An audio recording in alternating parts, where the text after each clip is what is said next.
Joining me now is Glenn Ignazio, a military expert and retired Air Force Special Operations Commander. Glenn, thank you very much for joining us. Absolutely great to be with you.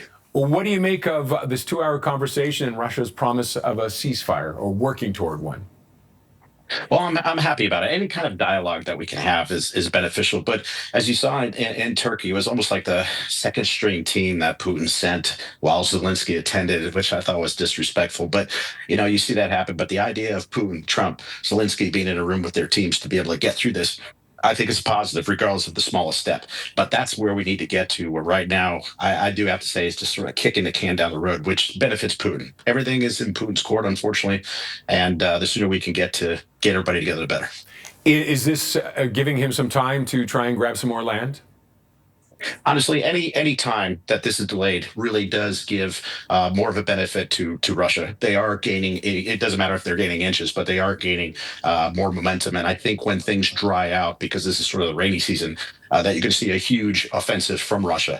But it's interesting is on the dynamics of these negotiations, you can sort of tell that Putin is holding the cards because it's always, hey, we'll reduce sanctions, et cetera, if you pull back or go to a ceasefire. Whereas if Putin was hurting, it'd be more or less, what will you give me if I pull back? So it's really interesting looking at those dynamics. And unfortunately, that's the situation that we see right now. As you say, he's making ground. Is there any indications where he might stop? Honestly, right now, I think that the biggest thing when they say, there's trades going with the United States and everything, he's not really or Russia's not a big trade with the United States, but there's something that Putin really wants. So here's where it looks like it could go, is they want to have direct flights and overflights for the United States and air carriers and so forth. Now, you can say ceasefire, all flights, no air operations, whatever will go on in Ukraine. And with that, we'll give you landing rights and so forth to the US. But Ukraine also gets those commercial aviation assets airborne again. Same thing in the ocean is they want to use the shipping.